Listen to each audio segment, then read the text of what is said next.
The scent of grilled noodles usually made me wrinkle my nose. It was never my thing really. But on September 6, 2015 something shifted. An inexplicable, almost primal craving for macarrão na chapa, a Brazilian stir-fried noodle dish, hit me with the force of a freight train. My boyfriend at the time, Leo, looked at me like I'd grown a second head. "You, noodles? Are you feeling all right, babe?" He chuckled, but I was adamant. We had to go. And so we did. I devoured an entire bowl, something I never thought possible. The rich, savory flavors were intoxicating. But the elation was short-lived. A gnawing discomfort began in my stomach, quickly escalating into sharp, agonizing pains. Panic set in. My mind, ever the dramatist, immediately jumped to the worst-case scenarios. Ulcers, stomach cancer. Tears streamed down my face as I clutched my abdomen. My sister, a nurse at a local hospital, was the first person I called, begging her to arrange an emergency examination. The fluorescent lights of the hospital clinic seemed to mock my rising terror. Every click of the doctor's pen, every rustle of paper amplified my fear. Dr. Silva, a kind-faced woman with a gentle demeanor, began the ultrasound. Her eyes, usually calm and reassuring, narrowed slightly. "I'm going to get another machine," she said, her voice even, "just to confirm something." My heart hammered against my ribs. Confirm what? The cancer? The surgery? I was already picturing the sterile operating room, the cold steel, the chemotherapy. My world was shrinking, suffocating me with dread. She returned with a different, more advanced ultrasound machine. As she moved the probe over my stomach, her expression softened, then a small smile touched her lips. "Listen to this," she instructed, turning up the volume. And then I heard it. A sound both terrifying and utterly beautiful. A rhythmic, galloping thrum. It was the sound of a tiny heartbeat, rapid and strong, echoing through the quiet room. My daughter's heartbeat. The world tilted on its axis. My breath caught in my throat, a sob escaping before I could suppress it. All the fear, the panic, the imagined illnesses, evaporated, replaced by an overwhelming surge of emotions I couldn't even name. Leo, who had been anxiously waiting outside, rushed in at the sound of my cry. Dr. Silva, still smiling, explained, "Congratulations. You're pregnant." Leo's face mirrored mine, a chaotic blend of shock, fear, and a nascent, undeniable joy. We were both so young, so unprepared. Motherhood? That was a role I'd never envisioned for myself, not seriously anyway. My life had been about my career, my independence, my adventures. A baby felt like an abrupt, unexpected detour, a complete rewriting of my future. But as I listened to that tiny, steady beat, a fragile tendril of love began to unfurl in my chest. The initial shock gave way to a whirlwind of appointments, lifestyle adjustments, and a constant low hum of anxiety. My body, once a familiar landscape, became foreign territory, changing in ways both miraculous and utterly baffling. Morning sickness, an insidious foe, became a daily ritual. Fatigue, a constant companion, made even the simplest tasks feel monumental.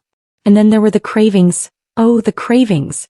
Beyond the initial noodle incident, there was a brief, intense period where I could only stomach pickled cucumbers and passion fruit juice. Leo, bless his patient heart, became an expert at midnight snack runs and soothing my irrational mood swings. But alongside the physical changes, there was an even more profound shift happening within me. The image of myself as a fiercely independent, career-driven woman began to blur, replaced by a softer, more protective silhouette. I found myself instinctively cradling my still flat stomach, talking to the tiny life growing inside me. I'd spend hours poring over baby books, researching everything from prenatal nutrition to the intricacies of labor. The fear hadn't completely vanished, but it was slowly being eclipsed by a powerful, almost fierce sense of responsibility. This little being, completely dependent on me, was already etching herself into the very fabric of my existence. We decided to keep the news quiet for a while, just until we processed it ourselves. Our families, while eventually thrilled, were bound to be surprised. Leo and I had only been together for a year, and neither of us had ever expressed any strong desire for children. We were the couple who scoffed at baby showers and joked about permanent birth control. Now here we were, facing the most monumental change of our lives. One evening, as we sat on our small balcony overlooking the bustling streets of Makey, the city lights shimmering like scattered diamonds, I finally broke down. I'm terrified, Leo, I confessed, my voice barely a whisper. What if I'm not a good mother? What if I mess her up? I don't know anything about babies. He wrapped his arm around me, pulling me close. Hey, he said softly, his voice a comforting rumble. We'll learn together. We'll figure it out. And you're going to be an amazing mom. I know it. His unwavering confidence, even amidst his own obvious apprehension, was a lifeline. We started preparing our small apartment, transforming a corner of our bedroom into a cozy nursery nook. We painted the walls a soft lavender, picked out a tiny crib, and collected an array of impossibly small clothes. Each tiny onesie, each miniature sock, was a tangible reminder of the life that was about to burst into our world. With every new item, the reality of impending parenthood solidified, moving from an abstract concept to a tangible, imminent future. I even started to enjoy the nesting phase, finding a strange satisfaction in organizing and preparing for her arrival. It was as if, through these small acts, I was slowly building a nest for myself too, a new identity as a mother. As my belly grew, so did the unsolicited advice, the knowing glances, and the endless stream of questions from well-meaning friends and family once we finally announced the pregnancy. Everyone had an opinion, a horror story, or a piece of wisdom to impart. While sometimes overwhelming, I found myself soaking it all in, trying to glean any useful information I could. I joined online forums for expectant mothers, devouring every article, every personal anecdote. I was a sponge, desperate to absorb all the knowledge that would prepare me for this colossal undertaking. Leo and I attended prenatal classes, learning about breathing techniques, labor stages, and infant care. In one class, they showed us how to bathe a newborn using a doll. I fumbled with the tiny plastic limbs, feeling utterly clumsy and inadequate. Leo, surprisingly, was a natural, gently cradling the doll and mimicking the movements with an ease that both amused and reassured me. Maybe, just maybe, we could do this. Maybe this unexpected turn of events wasn't a detour after all, but the true path I was always meant to take. The fear was still there, a constant companion, but it was now interwoven with a growing sense of excitement, a profound anticipation for the moment I would finally meet the tiny heartbeat that had so unexpectedly changed everything. The second trimester brought a deceptive calm. The morning sickness subsided, replaced by a surge of energy and an undeniable glow that everyone commented on. My belly swelled into a perfect round globe, and I fell in love with the fluttering kicks that grew stronger each day. Leo and I were in a good place, attending doctor's appointments together, marveling at the grainy ultrasound images of our daughter. We chose her name, Isabella, which means pledged to God. It felt right, a testament to the unexpected blessing she was. We were a team, united in our nervous excitement. I started to believe that maybe we were going to be okay, that this unplanned journey was leading us somewhere beautiful. But life, as I was beginning to learn, has a cruel way of pulling the rug out from under you just when you start to feel stable. The first crack appeared not in our relationship but in our finances. Maki's economy is heavily dependent on the offshore oil industry, and a sudden downturn sent shockwaves through the city. Leo, who worked as a technician for a third-party contractor, was one of the first to be laid off. His severance pay was a pittance, barely enough to cover a month's rent. The safety net we thought we had simply evaporated. Panic, cold and sharp, began to seep back into my life. Suddenly, the cute baby clothes we'd bought felt like reckless extravagances. The lavender-painted nursery nook seemed to mock our foolish optimism. We started cutting back on everything: dinners out, new clothes, even groceries. The tension in our small apartment became a palpable thing, thick and suffocating. Leo, once so reassuring, grew quiet and withdrawn. He spent his days endlessly scrolling through job sites, his frustration mounting with each rejection. His nights were spent out with friends, a vague excuse that left a bitter taste in my mouth. He was running not just from our financial problems, but from the looming reality of fatherhood. The arguments started small, simmering resentments that would boil over into heated words. "We can't afford this right now," became his constant refrain, a weapon he wielded whenever I mentioned buying diapers or a car seat. The "this" he was referring to was our daughter. His words, though unspoken, were clear. She was a burden, a financial anchor dragging us down. The man who had once promised to figure it out together was disappearing, replaced by a stranger whose eyes were filled with resentment and fear. I felt a profound sense of isolation. My own job as a receptionist barely covered our basic expenses, and the thought of going on unpaid maternity leave was a terrifying prospect. My family, while loving, was not in a position to offer significant financial help. I was carrying this new life, feeling her every movement, my body and soul dedicated to her well-being, while the man who had helped create her was slipping away, leaving me to bear the weight of it all alone. The emotional distance soon became a physical one. Leo started staying out later, sometimes not coming home at all. His phone, once left carelessly on the coffee table, was now guarded like a state secret. My heart ached with a suspicion I didn't want to confirm. The betrayal, when it finally came to light, was almost mundane in its cruelty. A mutual friend, her voice laced with pity, told me she'd seen Leo with another woman, a woman from his old life, a life free from responsibility and impending fatherhood. The confrontation was ugly. It happened in our living room, the space where we had once dreamed of our future family. There was no shouting, no thrown objects, just a cold, devastating quiet. I laid out the facts, my voice trembling but steady. He didn't deny it.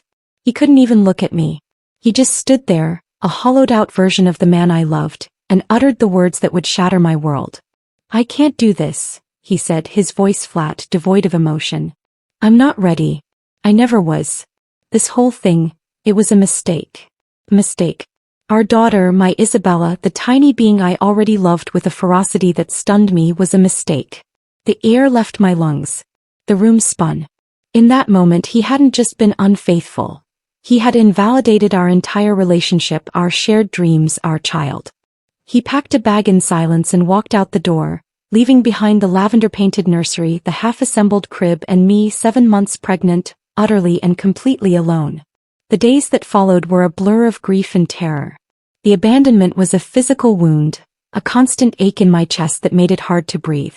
I would sit in the nursery nook for hours, my hands on my belly, feeling Isabella kick and twist inside me.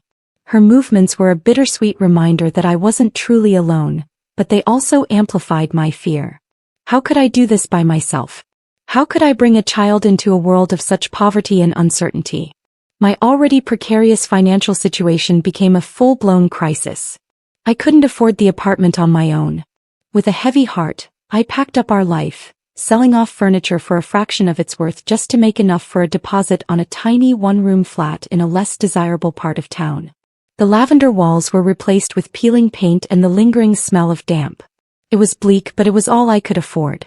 My diet consisted mostly of rice and beans, and I'd often skip meals to ensure I had enough money for prenatal vitamins. I was haunted by the fear that my stress and poor nutrition were harming my baby. Then the medical complications began. The stress, as my doctor grimly confirmed, was taking a toll. My blood pressure, which had been perfect throughout the pregnancy, began to skyrocket. I was diagnosed with preeclampsia, a dangerous condition that threatened both my life and Isabella's. I was put on strict bed rest, an impossible order for a woman who needed to work to survive. One afternoon, a wave of intense, cramping pain doubled me over. It was too early, far too early. Panic seized me. I called my sister, my voice a strangled cry. She told me to get to the hospital immediately. I had no car and a taxi was a luxury I couldn't afford. So I walked. I walked the 10 blocks to the bus stop, clutching my belly, each step a prayer. The bus ride felt like an eternity, every jolt and bump sending fresh waves of pain through my body. I stumbled into the emergency room alone, pale and trembling. The nurses rushed me into an examination room, the frantic beeping of monitors filling the air. They hooked me up to N4, the cool liquid, a stark contrast to the fire in my womb. They were giving me medication to stop the contractions, to keep Isabella safe inside me for just a little longer.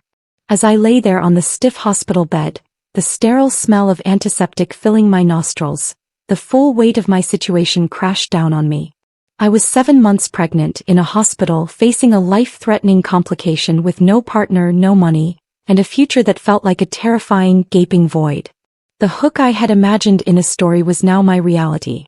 The tears I had cried for a fictional character were now for myself.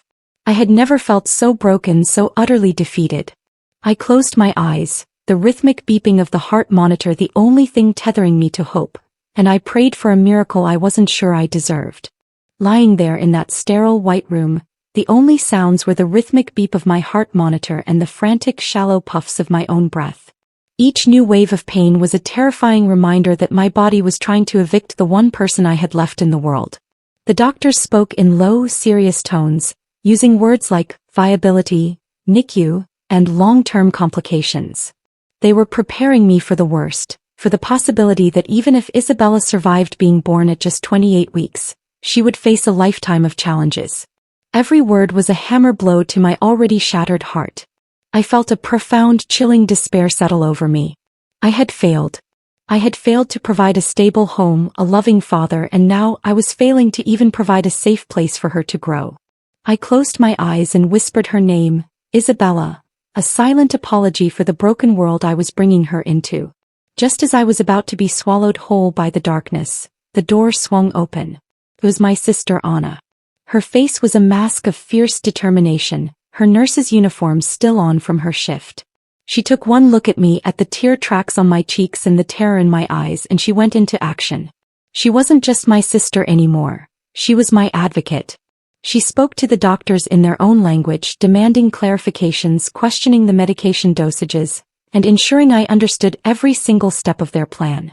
She held my hand, her grip firm and unwavering, and when I started to cry, she didn't offer platitudes. She simply said, "We're going to fight." Me. For her. Her presence was the anchor I desperately needed. With Anna by my side, the monolithic terror began to fracture, allowing tiny slivers of hope to shine through. And then a small miracle. The relentless waves of contractions which had been crashing over me every few minutes began to subside. The medication was working. The storm inside my body was calming. The beeping on the monitor slowed to a less frantic pace. The immediate danger had passed. I wasn't going home, but I also wasn't going to the delivery room. I was moved to the antepartum ward for long-term observation, a prisoner of my own body, but a prisoner with a renewed will to fight. The days in the hospital blurred into a monotonous routine of checkups, medication, and endless hours of staring at the ceiling. Anna was a constant presence, bringing me books and food from home, fighting with the hospital staff to get me a more comfortable pillow, and simply sitting with me in silence when I didn't have the energy to talk. It was during that first week that another unexpected thing happened. I received a call from an unknown number. It was Leo's mother. I almost didn't answer, but something compelled me to. Her voice was strained, filled with an emotion I couldn't quite place. She said Anna had called her, had told her everything. She stammered through an apology for her son's behavior, for his cowardice.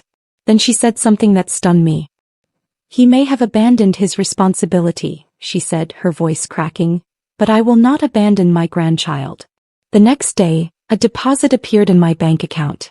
It wasn't a fortune, but it was enough to cover 2 months' rent on my dreary little flat and buy the essential things I'd been agonizing over. A safe car seat, a box of diapers, a simple bassinet. It wasn't forgiveness for Leo, not even close, but it was a lifeline. It was a gesture of kindness from a source I never expected, a quiet acknowledgement that Isabella was not a mistake. He was a granddaughter. After 2 long weeks, I was discharged from the hospital with orders for the strictest bed rest. Anna wouldn't hear of me going back to my depressing apartment. "You're coming home with me," she stated, leaving no room for argument. And so I did. I spent the next 9 weeks on her couch, a willing and grateful captive. She cooked for me, monitored my blood pressure, and made sure I did nothing more strenuous than lift a fork to my mouth. In that small, love-filled apartment, surrounded by her care, Isabella and I grew stronger. We made it to 39 weeks, a milestone the doctors had called a best-case fantasy. The birth was not easy. It was a long, arduous labor, a final test of an endurance I never knew I possessed. But this time, when the pain came, I wasn't alone. Anna was on one side, holding my hand, and a kind doula Anna had hired for me was on the other, whispering words of encouragement. And then, after hours that felt like a lifetime, she was here. They placed her on my chest, a warm, wriggling, red-faced miracle with a surprisingly loud cry. "Isabella. My Isabella." I looked into her dark, beautiful eyes, and the entire world, with all its pain, betrayal, and fear, simply melted away. All that was left was a love so pure, so powerful, so all-encompassing, it literally took my breath away. It was a love that healed every broken piece of me, stitching me back together into someone new, someone stronger. Someone's mother. The The first few months were a beautiful, exhausting blur of sleepless nights and endless diaper changes. Life wasn't magically easy. The money from Leo's mom eventually ran out, and the financial anxiety was a constant, low-level hum in the background. But something fundamental inside me had shifted. I was no longer a victim adrift in a sea of circumstance. I was a mother. I had a purpose. Isabella's gummy smiles, her soft coos, the way she would clutch my finger with her entire tiny hand, these were my fuel. I found a new strength, a resilience I never could have imagined. I went back to work, finding a better-paying administrative job at a medical clinic, a position Anna helped me secure. I moved into a small, clean apartment of my own, and with Anna's help, I painted one wall a soft, hopeful lavender. I found a community of other single mothers online, and their stories of struggle and triumph became a source of incredible solidarity and support. We traded advice, babysitting hours, and hand-me-down clothes. We were a tribe, bound by the shared experience of navigating motherhood on our own terms. Now today Isabella is 2.5 years old. She is a whirlwind of joyous energy, a tiny comedian with a loud laugh and an obsession with stray cats. She has my eyes but a spirit that is entirely her own, fierce, independent, and full of love. Our life is simple. It's built on park visits, bedtime stories, dance parties in the living room, and the comforting ritual of making grilled noodles together on Saturday nights. He loves them. Sometimes I look at her when she's sleeping, her little chest rising and falling, and I think back to that terrified girl in the hospital. I think about the girl who never imagined herself as a mother. I wish I could go back and tell her that her greatest fear would become her greatest strength. That the unexpected detour was in fact the main road. That her heart, which felt so shattered, was about to expand in ways she couldn't possibly comprehend. Leo is not in the picture. He is a ghost from a past life, and I hold no bitterness towards him anymore, only a distant pity. He gave me the greatest gift of my life, and he isn't here to enjoy it. His loss. My gain. My world is full. My heart is full. Isabella is my love, my purpose, my everything. She saved me. This journey has taught me that the life you plan is rarely the life you get. It's taught me that sometimes, your world has to completely fall apart for you to rebuild it into what it was always meant to be. It's taught me that true strength isn't about never falling. It's about how you get back up, especially when you have a tiny hand to hold along the way. If this story resonated with you, if you've ever faced a challenge that you thought would break you, or if an unexpected turn led you to your greatest joy, please let me know in the comments below. Your stories give me and so many others strength. Don't forget to give this a like, if you believe in the power of hope and the fierce love of a mother. And please subscribe to the channel for more stories from the heart. Remember, even in your darkest moment, you are not alone.